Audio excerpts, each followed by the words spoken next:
Bell, Port Director for U.S. Customs and Border Protection's Los Angeles Long Beach Seaport, America's largest and busiest seaport complex. I would like to thank all members of the news media for being here this morning. And to our distinguished speakers, Ms. Cheryl Davies, Director, Field Operations, Los Angeles Field Office, U.S. Customs and Border Protection, Mr. John Pachuco, Los Angeles Deputy Special Agent in Charge for U.S. Homeland Security Investigations, Mr. William Kitchen II, Lieutenant for Los Angeles County Sheriff's Department, Ms. Andrea Bates, Attorney for Gibson, and Ms. Beth Height, Chief Marketing Officer for Gibson, Inc. I would also like to give a special recognition to Assistant Center Director Paul Sumbi with CBP's Consumer Products and Mass Merchandising Center of Excellence and Expertise for their invaluable support and contribution to this successful enforcement action. Thank you all. We are here today to make a historical announcement. Through our collaborative efforts, CBP and our partners recently made the largest counterfeit musical instrument seizure on record. Over 3,000 counterfeit electric guitars of the legendary brand Gibson, worth $18 million if they were in fact legitimate. These guitars you see on display around me and behind me may look real to you, but trust and believe they are not. They are fraudulent, and they are part of a massive attempt to con the American consumer. To protect the integrity of the case, we are not sharing details about who is behind this illicit activity, as there is an active and ongoing investigation. As the busiest holiday shopping season is about to get in full swing, we would like to use this opportunity to warn consumers about fraudulent imports sold on third-party sites, unauthorized online stores, and person-to-person transactions. In today's event, we will share valuable tips to protect yourself and your family from these type of scams. CBP is the second largest revenue collector for the U.S. government.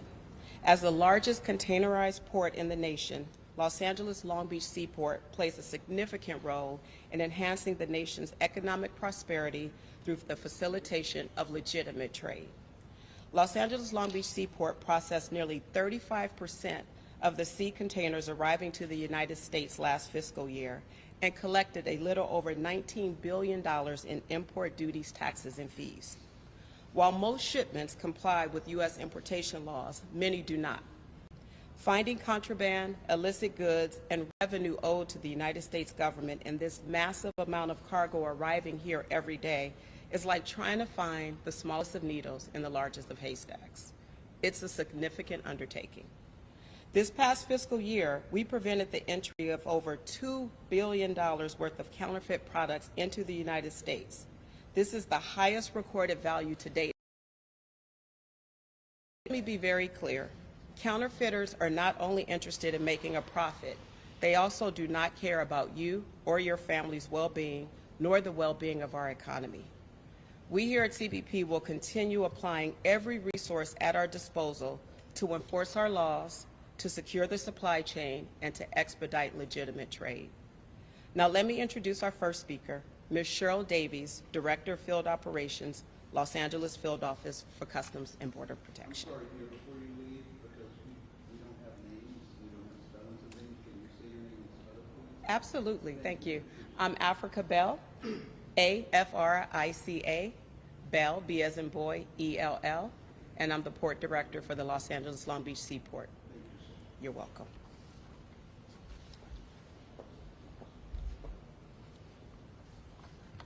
Good morning, everyone. Thank you, Port Director Bell. Before I begin, I would like to thank Homeland Security Investigations Los Angeles, the LA County Sheriff's Department, and Gibson Incorporated for their assistance in this case. This unprecedented seizure of counterfeit musical instruments would not have been possible without their support. This case underscores the importance of partnerships and collaboration in the fight against transnational criminal organizations attempting to exploit and profit from unsuspecting consumers. As Port Director Bell mentioned, this is an ongoing investigation, and for that reason, we will not be providing any updates about the status of the case. Customs and Border Protection in Los Angeles commits substantial resources to intercept and seize products that infringe on intellectual property rights such as trademarks, copyrights, and patents. The Los Angeles field office is one of the most critical and complex CBP operations in the country. In fiscal year 2024, the LA Long Beach Seaport processed 5.2 million containers arriving in the U.S., and CBP at the Los Angeles International Airport processed 270 million air cargo shipments. As we enter the holiday season, we're taking this opportunity to raise awareness and alert consumers to potential scams.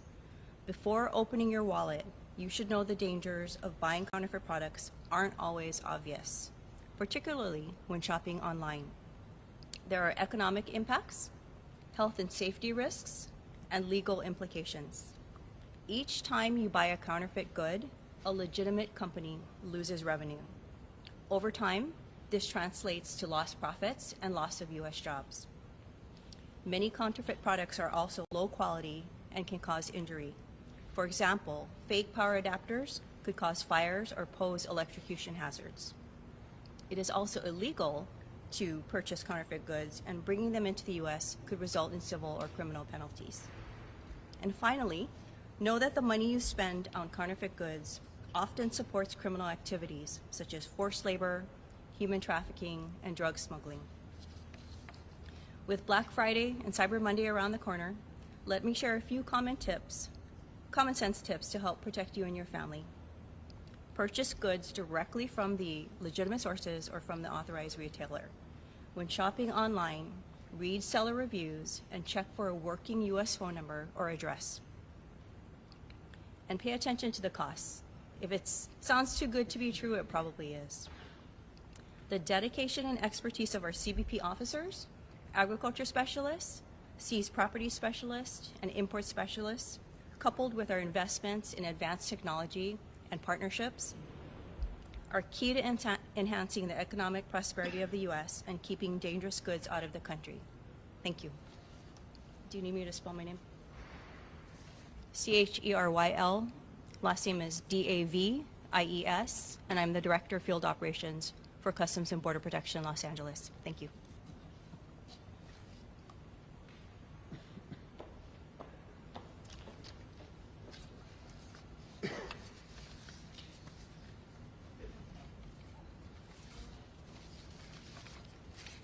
Thank you, DFO Davies.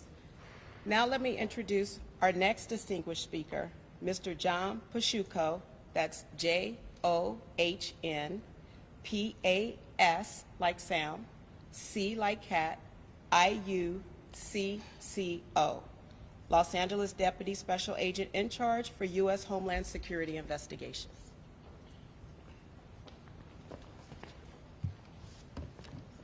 Good morning. Thank you all for being here today. I'd like to begin by addressing the importance of the issue that we're here to discuss today, intellectual property theft. Intellectual property theft is not a victimless crime. The victims extend far beyond the businesses or trademark holders whose names may be exploited. In fact, it's the American consumer who are among the most significant victims alongside legitimate businesses, workers, and industries. These thefts hurt hardworking Americans by undercutting businesses that play by the rules and offering substandard, often dangerous counterfeit products to the market. In addition, these illicit proceeds from these crimes do not just disappear. They're frequently funneled into a wide range of illegal activities, from drug trafficking to human trafficking and more. In other words, when criminals sell counterfeit goods, they're not just undermining the economy, they're supporting a network of broader criminal activity. Each day, Homeland Security Investigations works tirelessly to stop intellectual property theft. We collaborate with industries, agencies, and law enforcement partners throughout the nation to combat these crimes.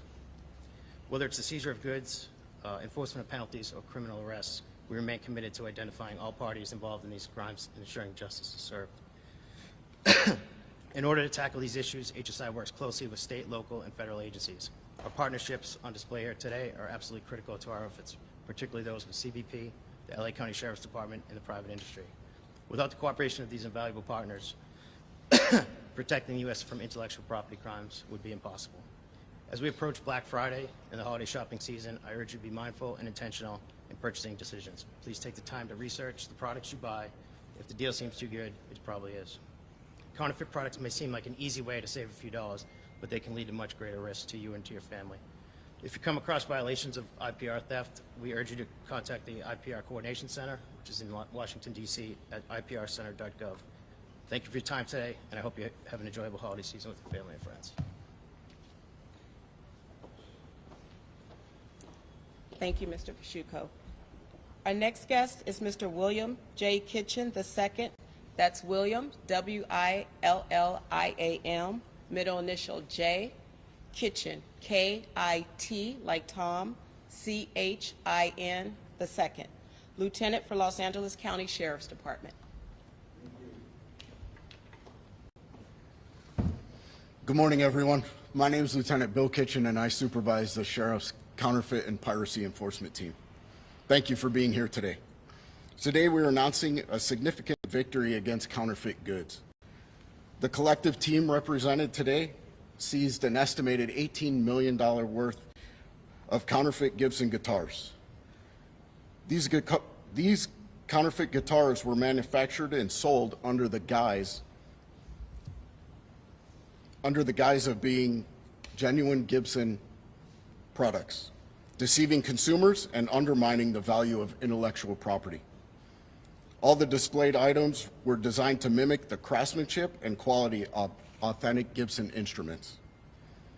This operation involved a collaborative effort between Customs and Border Protection, Homeland Security Investigations, our CAPE team, and Gibson's intellectual property experts. Counterfeit products harm legitimate businesses, erode customer trust, and damage the reputation of iconic brands like Gibson. Beyond the economic losses, counterfeit goods do not often meet safety and quality standards, leaving consumers at risk. This seizure highlights the broader issue of intellectual property theft, a crime that affects industries nationwide. Protecting intellectual property is not only about upholding the law, but also about preserving innovation, creativity, and the rights of hardworking businesses. The message to the public. I urge consumers to be vigilant when purchasing high-value products like musical instruments, as well as many other products in the marketplace. If a deal seems too good to be true, it often is. Always verify the authenticity of the seller and the product. The Los Angeles County Sheriff's Department is committed to investigating and filing criminal charges to protect businesses, consumers, and the communities we serve. I want to thank the dedicated members of the CAPE team, our federal partners, and the intellectual property experts from Gibson for their commitment and expertise in this successful seizure. Thank you. Thank you, Lieutenant Kitchen. Our final guests are Ms. Andrea Bates, that's A-N-D-R-E-A, B like boy, A-T-E-S, and Ms. Elizabeth Beth Height, that's Beth, B-E-T-H, Height, H-E-I-D-T. Both are here representing Gibson, Inc.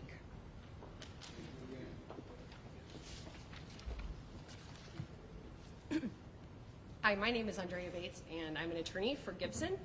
And I have to tell you how incredibly honored I am to be here today with these group of people that this is a big deal. They were able to facilitate, to identify, and to seize $18 million worth of counterfeit guitars. This is something that is incredibly significant. It reflects how incredibly capable these administrations, the U.S. Customs and Border Protection Team, the Homeland Security Investigations Group, and Los Angeles County Sheriff's Department. We are thrilled that they have worked with us and helped take these guitars, these counterfeit guitars, off of the market.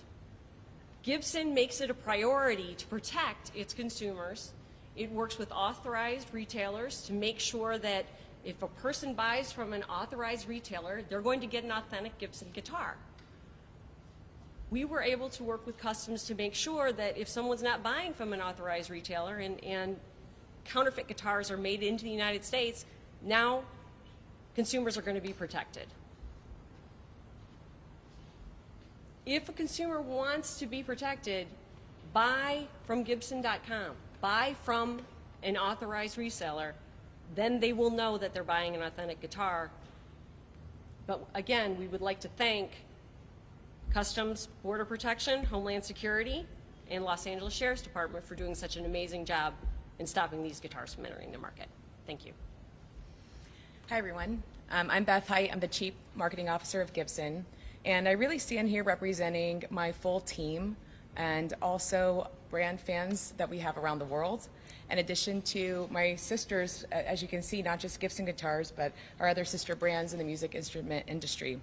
And I want to call out why this is so critical, not only in protecting and ensuring that our consumers and music lovers are getting the highest quality instruments, but also just call it specifically to Gibson that we're a 130-year-old American, iconic, may I say, brand. And all of our instruments are handcrafted in the USA. Our crafteries are in Nashville, Tennessee, and in Bozeman, Montana. And this is really emotional and personal for us because our teams have generations who have dedicated their entire lives to making these instruments, who have been there from grandparents and brothers and sisters and husbands and wives and passed down this incredible craftsmanship and knowledge to create instruments that are unparalleled. And these actions are really protecting not only our consumers, but truly all of these incredible luthiers and craftsmen.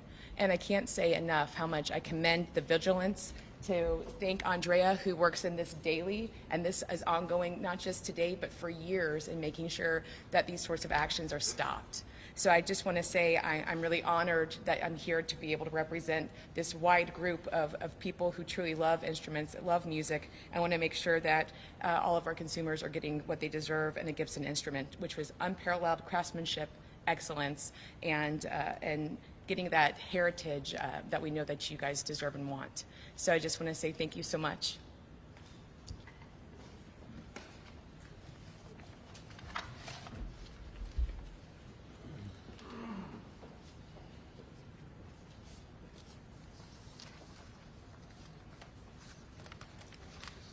Okay, again, I'd like to thank everyone today for your time, and at this point, we'll open it up for any questions. Question for the people from Gibson, if you would. I heard a question here. How long was the investigation into this before you were able to snare these? It's currently under investigation now, so there's not, like, we can't give too many. Go to the mic, details. please. Microphone. Oh, Question. sorry. Question for the people from Gibson, if you would. Bring it forward.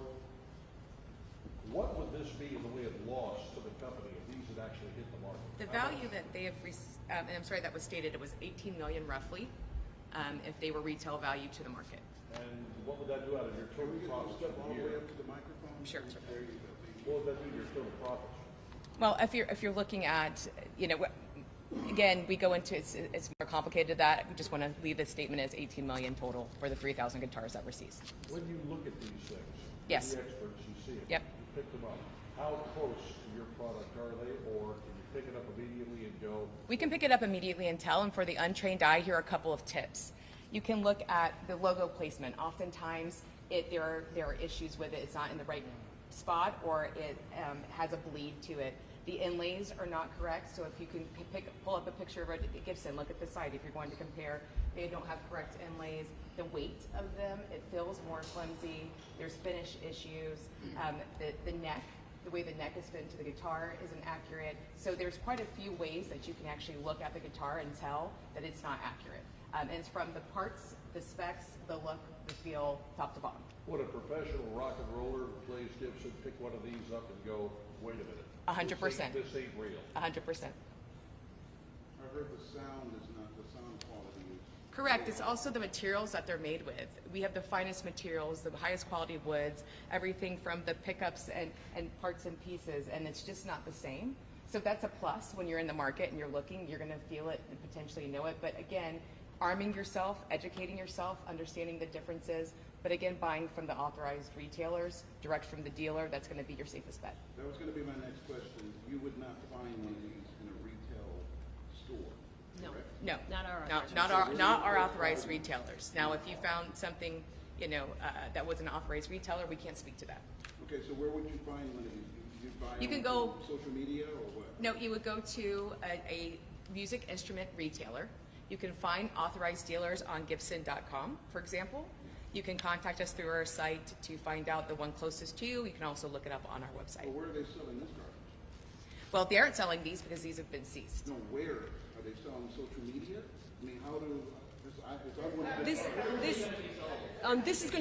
This is an active investigation. We can't speak to that. We Yeah. can just speak to these guitars. Yep, yeah. When these guitars were seized, was this during a certain time period? Was it during a holiday season when the investigation started around that time, or? I mean, It's been an ongoing effort. You guys so got no to step to the specific- mic, otherwise the Thank camera's you. not going to Thank hear you. it. It's been an ongoing effort, so no specific time period. But to your question, these were destined for like the e-commerce market. Yes. Fake Gibsons have been a problem for, frankly, many decades. You know, it's been a long time. What made this, like, what's the timing? You know, how did it actually, what inspired this now, given that it's been a problem for a very long time? Gibson has always made it a priority to protect their intellectual property. For example, I've been working for Gibson for over almost 20 years, and my job daily is to help protect Gibson's intellectual property. So this isn't something that is new to Gibson. It is something that they have made a priority, and they have made extreme efforts to make sure that when people buy a Gibson guitar, they get an authentic Gibson. Is there a buyer beware in addition to, again, a knockoff? Because I'm hearing that even the chemicals used to make it could be dangerous and the other issues here. Can someone speak to that?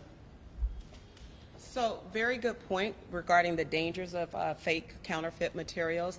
There's also a great safety and health risk to the consumer, and oftentimes it could be the type of lead in the paint, it could be something electrical. When commodities are made or counterfeit commodities are made, they use subpar, substandard materials and components, and that's exactly what poses the risk to the consumer with regard to your health and safety. You don't always know what's in the paint, or you plug something up and then you get a short or other problems because of the substandard materials that are being used. How did you get the tip? Margaret, go ahead. So again, it's under investigation. But the authentic ones are made right here in the United States, and I think that's what we should really focus on, is trying to obtain them right here in the United States. Without compromising the level of the investigation, how did you get the tip that, first of all, these are being sold, and then second, what led to the larger stuff? Did one or two people look and say, wait a minute, this isn't a Gibson? And then you went after someone, and from there, where's your source? That's This just speaks to the talents, the ability, the expertise of our personnel here. Again, working with our CBP officers as well as our import specialists, there's a expertise and knowledge that we have with all commodities that are coming here. And based on that training and experience, we're able to identify particular shipments that are suspect to us or draw concern as to their authenticity. So you saw a shipment coming in from Asia, it says Gibson guitars, and you said, what? Wait a minute, hold it, time out. As I said, it's based on the expertise of our officers and our import specialists. So, I'm not going to answer that, Pete. no, I'm not. Hey, I'm not a stenographer, I'm a reporter. I ask questions to get answers. Any other questions? So, Are more shipments still is this coming the in? largest shipment of knockoff guitars of this kind in history, or what? Yes, this is our largest seizure of counterfeit musical instruments ever in history here in Los Angeles, Long Beach. Yes. Are these shipments still coming in? Again, we're still under active investigation, so there's a lot of details about that I just can't share. Just to be Any suspects in custody? Again, I can't share that information. We're under investigation You said largest seizure in Los Angeles. in Los Angeles, Long Beach Seaport. It's the largest ever in Los Angeles. Long Beach Seaport. What type of counterfeit Gibsons are these? Sorry? What type of counterfeit Gibsons are these? Are there any specific, like, It runs the gamut. So you see everything from our major body styles here, SGs and Les Pauls, but it runs the gamut. And again, I also want to call out, there are a few others from our other sister brands, let's say, Gretsch, Fender, PRS here as well. The majority of these have been Gibsons, but it's a Pardon me, mix. miss. is there like an average? Miss, hold on. If you're going to answer a question, get to the mic. Yes, sir. We can't Okay. hear you. It doesn't Is that better? Can you hear me now? better. Okay. Yeah, please. So I was saying that it is a mix of guitars and body styles, whether it's an SG or a Les Paul. There's a mix. There's a mix of also some counterfeit signature artist guitars. But also do want to call out there are a few other brands here as well, from Gretchen, Fender, PRS. The majority of these were Gibsons, but there is a mix here. What is the average like Gibson like this like run for? It runs the gamut too. Some of these are an average of $2,500, but there are some that are copies that could be up to, $10,000 plus. It's really a mix. We're talking about the authentic guitars. I mean, Yes. what are they selling these knockoffs? I can't speak to those, to these. Yeah. Can you point to a Les Paul? Is there a Les Paul on the board? You can go right here. And this is an SG, if you wanted to get it on that. From a legal standpoint, some of these have fake signatures of Slash or Dave Grohl. Some of these, is there extra, penalties, anything in mind, given like name, image, likeness violation, things like Yeah, that? and can someone speak to the crime here? We know it's counterfeit crime, but the specific crime involved here. So it is a violation of intellectual property rights, and so therefore that makes it a crime. It makes it inadmissible into the United States commerce, and so that is the crime. That is it. And so oftentimes with counterfeit merchandise, not speaking specifically to this, because again, this is under active investigation, but when we do come across counterfeit merchandise here, it is our responsibility to ensure it does not enter the commerce of the United States, and oftentimes that merchandise will be seized and later destroyed. So I just want to be clear. So these were, you folks caught these coming into the United States. These were not made in the United States. No, they were not made in the United States. They were attempting to be imported into the United States and passed off as authentic Gibson guitars. If you do arrest some people and prosecute them, what are they looking at in the way of penalties if they're convicted? Range, basically. Yep, it'd be up to the judge. Yeah. There are statutes on the books. Come on, what's the range for penalties on this? I do not have that information offhand. What about the lawyers? Is the lawyer know? No, I would agree with her. It would depend on the charges that were amassed towards the people that brought these in. I'm sure that additional evidence will come out, and depending upon the charges that are brought, what could happen to the violators will vary. I mean, they could certainly rest upon federal statute. There may be some state laws, other things as well. So if I can answer that on background, it's about $250 penalty and about 10 years in jail. Yeah. And what's your name, sir? Yes. Jaime Ruiz, Jaime Ruiz, spokesperson for U.S. Customs and Border Protection. So statute, $250 penalty fee and about 10 years in prison. Can you give us some information in Spanish, please? Sí, the crime is it's violation of intellectual property law. It's a federal statute, and it's a violation to sell, import, distribute unauthorized products into the United States. And penalty, as I said, is $250,000 and up to 10 years in jail. You prosecute, it's hard to prosecute a person like it's coming from China. It's probably hard to prosecute a person sending the goods, but you prosecute people that would have received the goods, or how does that work? The investigation is multi-pronged. It's an international investigation. That's the only thing that I can say. We have, if And protected a lot of people. exactly. We actually protect the investigation today, but we wanted to show the guitars and send this awareness message to consumers because stuff was coming in. Thank you, sir. But is there one-on-one the Spanish information? Or we can do it on a one-on-one if you want, in Spanish. Yeah. Is the seizure of these counterfeit Gibsons pretty common? Obviously not to this extent, but have you been seeing this more lately, or is this just an ongoing thing? Again, that's a detail I don't want to speak to, given that this is under investigation. So, thank you, everyone. Appreciate it.